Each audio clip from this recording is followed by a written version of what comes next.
আজকে যে আলোচনা করছি সে আলোচনার প্রেক্ষাপট হচ্ছে ইউসুফ আলাইহিস সালাতু ওয়াস সালাম। আপনারা মনে আছে ইউসুফ আলাইহিস সালাতু ওয়াস সালাম জুলাইখার 7টা দরজা 7টা ঘর অতিক্রম করে 7টি দরজায় তালাবদ্ধ করে দিয়ে জুলাইখার অন্দরমহলে তাকে জুলুম করে নেওয়া হয়েছে, জুলুম করে তাকে অন্দরমহলে ঢুকানো হয়েছে। ঢোকার পরে এখানে ঢুকিয়ে দিয়ে জুলাইখার কানিজ মনে আছে আপনাদের? হ্যাঁ, জুলাইখার কানিজ সে কী করলো, সে আলাদা কক্ষে ঢুকে সে ভিতরে থেকে তালা দিয়ে দিল। এখন এই মুহূর্তে হযরত জিবরাইল আলাইহিস সালাতু ওয়াস সালাম হযরত ইউসুফ আলাইহিস সালাতু ওয়াস সামনে হাজির হয়ে গেলেন। সুবহানাল্লাহ। এখান থেকে আমাদের আলোচনা চলছিল, তাই না? এখানে মূল প্রেক্ষাপটে আমরা যেটা আলোচনা আপনাদেরকে দেখাচ্ছি,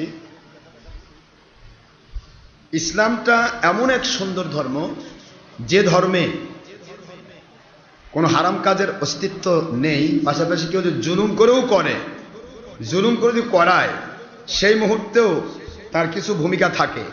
এই ভূমিকাগুলি যদি সে পালন করে তাহলে ওই জুলুম থেকে হেফাজত করার দায়িত্ব আল্লাহর হয়ে যায়। যেটা বলুন সুবহানাল্লাহ। এই কথাটা আল্লাহ পাক এখান থেকে শিক্ষা দিয়েছেন। এখান থেকে আমরা সবচেয়ে বড় একটা শিক্ষা পাবো, সেটা হলো জেনা ব্যভিচার। বর্তমানে তো আমাদের দেশ বিদেশ জেনা ব্যভিচারে ভরে গিয়েছে। জেনা ব্যভিচার কাকে বলা হয়, জেনা ব্যভিচার বলতে কি বোঝায়, এই জিনিসগুলি আগে আমাদের বুঝতে হবে। জেনা ব্যভিচার বলতে একটা মেয়ে আর একটা ছেলে শুধুমাত্র মেলামেশাকেই জেনা ব্যভিচার বলে না।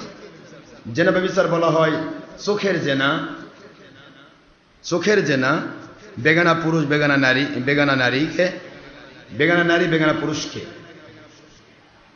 দেখা, এটাও কিন্তু একটা জেনা। দেখি যেটা বলুন, কন্টিনিউ সে দেখে, প্রথম দৃষ্টি মাফ করা হয়েছে, পরের দৃষ্টি যদি না দেয় তাহলে সে জেনা থেকে মুক্ত হয়ে যাবে। সুবহানাল্লাহ বলে উল্লিল মুমিনিনা পড়ুন, উল্লিল মুমিনিনা ইয়াগুদ্দু মিন আবসারিহিম ওয়া ইয়াহফাযু ফুরুজাহুম যালিকা আযকা লাহুম ইন্নাল্লাহা খাবীরুম বিমা ইয়াসনাউন।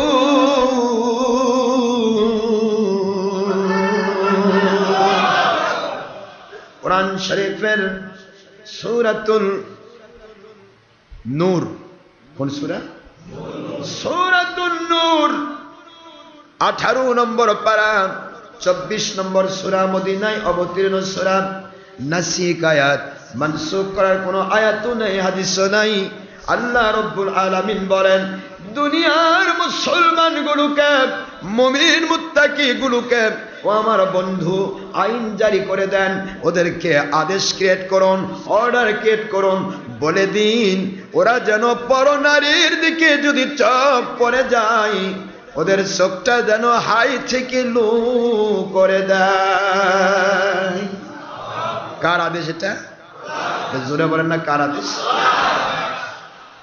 আল্লাহর আদেশ, হাই থেকে লো করা। দেখেন জুলাইখার কাছে, জুলাইখা আমি গত জুমাতে আপনাদের এর আগের জুমাতে বলেছি যে জুলাইখা হলো সমস্ত মিশর রাজ্যের সকল ভিআইপি সিআইপি পার্সন যারা, তাদের সমস্ত মহিলাদের চাইতে শ্রেষ্ঠ সুন্দরী মহিলা, most beautiful at that time. সেই সময়ে তার মতো বিউটিফুল আর জগতে কেউ ছিল না। আর ইউসুফ আলাইহিস সালামের কথা তো আপনারা শুনেছেন আগে, যে দেখে সে পাগল হয়। সুবহানাল্লাহ পড়বেন না জোরে? এখন সেই ইউসুফ আলাইহিস সালাম most beautiful of this world at that time, সেই সময়ে যে মহিলাটা সবচেয়ে বেশি সুন্দরী, সেই সুন্দর মহিলা যখন তাকে জুলুম করে, তাও 7টি দরজাতে তালাবদ্ধ করে দিয়ে তাকে জুলুম করে যখন তার রুমে, তার অন্দরমহলে জুলুম করে যখন সে ঢুকিয়ে নিল, ইউসুফ আলাইহিস সালাম একটা মুহূর্তের জন্য জুলাইখার দিকে তাকান নাই। একটু চিন্তা করে দেখুন, এখানে কেউ নেই দেখার, কে আছেন দেখার? যেটা বলুন, কে আছেন? নবী রাসূল আলাইহিস সালাম এবং ওলিয়া উলিয়াগণ আল্লাহ পাককে ভয় করে চলেন। সুবহানাল্লাহ। এই জন্য তিনি তাকাচ্ছেন। আসেন, আমার ঘটনা বলা উদ্দেশ্য না, উদ্দেশ্য হলো আপনাদের চরিত্র সংশোধনের জন্য কিছু কথা বলা। আমাদের চরিত্র সংশোধন হওয়া দরকার আছে না নাই? বলুন। খেয়াল করুন, 7 দরজা ভেদ হয়েছে। হযরত ইউসুফ আলাইহিস সালাম জুলাইখার সামনে, জুলাইখার দরবার বিশাল বড় দরবার, রাজপ্রাসাদ, সেকেন্ড ওমেন অফ দ্যাট মিশর, বিশাল বড় মিশরের সেকেন্ড ওমেন, দ্বিতীয় নারী। এই নারীর উপরে আরেকজন নারী আছে, সেই নারী অত সুন্দর নয়, সেই নারী হচ্ছে সেই দেশের বাদশার স্ত্রী। আর বাদশার পুরা দায়িত্ব যিনি পালন করেন তার নাম আজিজে মিশর। তার নাম কি? আজিজে মিশর, প্রধানমন্ত্রী। অর্থাৎ রাষ্ট্রপতি যেমন ক্ষমতা নাই, প্রধানমন্ত্রীর ক্ষমতা, বাদশার ক্ষমতা নয়, আজিজে মিশরের ক্ষমতা। বাদশাহ শুধু বাদশাহ, কিন্তু তার ক্ষমতাটা পুরোটা তিনি হ্যান্ড ওভার করেন কার কাছে? হস্তান্তর করেন কার কাছে? প্রধানমন্ত্রীর কাছে। বাদশাহ তার সমস্ত ক্ষমতা, খাদ্য মন্ত্রণালয়, তার পুরা দেশের যত মন্ত্রণালয়ের দায়িত্ব, সবকিছুর দায়িত্ব দেওয়া আছে আজিজ মিশরের কাছে।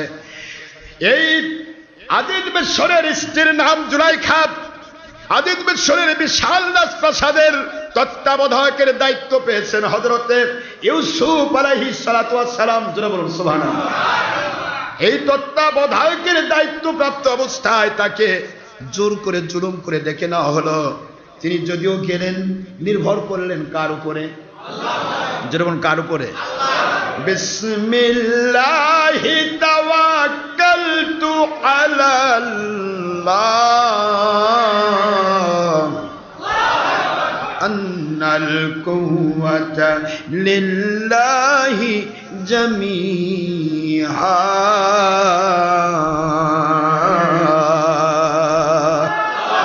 সর্বদিক থেকে আমি আমার মালিকের কাছে নিজেকে সুবদ্ধ করে দিলাম। তিনি আমার মালিক। রাতের অন্ধকারে দিনে আলোতে প্রকাশ্যে গোপনে কোথায় কোন ষড়যন্ত্র হচ্ছে কিছুই তো দেখার ক্ষমতা আমার নাই, কিন্তু আমার প্রাণীর মালিক আল্লাহ রব্বুল আলামিন তিনি তো সব দেখেন না? সুতরাং তার কাছে যদি আমি সঁপে দেই, লস হবে না লাভ হবে? জোরে বলুন, লস না লাভ? এই লাভ পেয়েছেন ওলিগণ, এই লাভ পেয়েছেন নবী রাসূলগণ, এই লাভ পেয়েছেন ওলিয়া উলিয়া রহমাতুল্লাহ আজমাইন, এই লাভ পেয়েছেন ইমামগণ রহমাতুল্লাহ আজমাইন, ওলি আউলিয়াগণ, নবী রাসূল আলাইহিমুস সালাম গণ এই লাভ পেয়েছিলেন। কি লাভ? আল্লাহ বলেন, আমার জন্য কেউ যদি 1 পা অগ্রসর হয়, আমি আল্লাহর কুদরত তার দিকে 2 পা অগ্রসর হয়ে যায়। আমার দিকে কোনো বান্দা যদি হেঁটে হেঁটে রওনা দেয়, আমি আল্লাহর কুদরত তাকে দৌড় দিয়ে গিয়ে কুদরতি কোলের মধ্যে উঠায় নেয়। একটু আগের দিকে যেতে হবে। হযরতে ইউসুফ আলাইহিস সালাতু ওয়াস সালামের ঘটনা বলাটা আমার উদ্দেশ্য নয়, তবে এখান থেকে শিক্ষা দেওয়া উদ্দেশ্য। তাহলে পুরুষ মহিলা, মহিলা পুরুষের দিকে দৃষ্টি অবনত করা কার আদেশ? যারা বলুন কার আদেশ? আল্লাহর আদেশ মানা ফরজ না নফল? এই ফরজ যদি আদায় করে ফরজের সব পাবে। যদি বারবার দেখতে মন যাচ্ছে দেখলো না, কন্ট্রোল করলো নফসকে, জিহাদের সব পাবে। আর যদি বলে এ যুগে এত মানা যাবে না, এ যুগে চলবে, তাহলে কোরআন শরীফের সূরা নূরের 30-31 নম্বর আয়াত অস্বীকার করার কারণে পাকা পাকা মুসলমান হবে। যারা বলুন কি হবে? ও মুসলমান ভাই আমার, খেয়াল করুন, একটু আপনাদেরকে বুঝায় দেই। মুসলমান হিসেবে আমাদের দায়িত্ব বুঝিয়ে দেওয়া, তারপরে কার কি চিন্তা সেটা তিনি বুঝবেন। মারা যাওয়া তো মরতেই হবে মানুষকে, মরার আগে নিজেকে কন্ট্রোল করতে হবে। আমার মালিক যদি একবার ধরেন, আর নিজেকে সংশোধন করার সুযোগ পাওয়া যাবে না। যাবে? খেয়াল করুন, অনেকে বলবেন, দেখেন একটু চিন্তা করে দেখুন, মহিলা পুরুষকে আল্লাহ কত কন্ট্রোল থাকতে বলেছেন। আল্লাহ মহিলাদেরকে বলেন, করনা ফি বুয়ুতিকুন্না ওয়ালা তাবাররুজনা তাবাররুজাল জাহিলিয়াতিল উলা।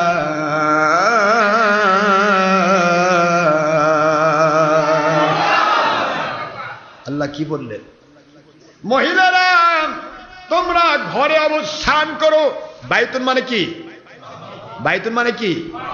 ঘর। ঘরে অবস্থান করা, হাউস। ঘরের মধ্যে অবস্থান করো, বাইরে ছাত্রমুখ লাগায় বের হয়েও না। বের যদি হতেই হয় কারণ বশত, পর্দার বিধান রক্ষা করে বের হও, ঘরের পরিবেশ রক্ষা করে বের হও। এই কথাটা আল্লাহ বললেন ১৫০০ বছর আগে। আর আজকে আমরা মহিলাদেরকে তবলিগ জামাত নিয়ে যাচ্ছে, মাস্তুরার জামাতে, জামাত ইসলাম নিয়ে যাচ্ছে ভোট চাওয়ার জামাতে, বাড়ি বাড়ি মহিলাদের পাঠা দিচ্ছে, মহিলারা যেন ভোট দেয়। তবলিগ জামাত নিয়ে যাচ্ছে মহিলাদের দাওয়াত দেওয়ার জন্য। আমি আপনাদের পায়ে হাত দিয়ে বলবো, ও মুসলমান সোনার ভাই, ইসলাম নতুন নাজিল হচ্ছে না, ইসলাম অনেক আগে এসেছে। আমি কোনো দলের বিরোধী নই, দলের বিরোধী হই না, আল্লাহর কসম। আমার দায়িত্ব সত্য বুঝিয়ে দেওয়া। ভালো লাগলে নেবেন, না ভালো লাগলে কিয়ামতের দিন দেখা হবে কে কয় নম্বর দল আপনারা করেছে। আমার দায়িত্ব বুঝিয়ে দেওয়া। একটু চিন্তা করবেন, আল্লাহ বললেন ঘরে রাখতে, আপনি নিয়ে যাচ্ছেন বাহিরে। আল্লাহর জন্য নাকি দলের জন্য? যদি মহিলারা ভোট চাইতে যেতে পারত, সকল নবী রাসূলের স্ত্রীগণ বাড়ি বাড়ি ভোট চাইতে বেড়াতো, সকল ওলিদের স্ত্রীরা বাড়ি বাড়ি ভোট চাইতে বেড়াতো। যদিও চরমনায়ের পীর এখন ভোট চাইতে বেড়াচ্ছে, কথা করছেন না কেন?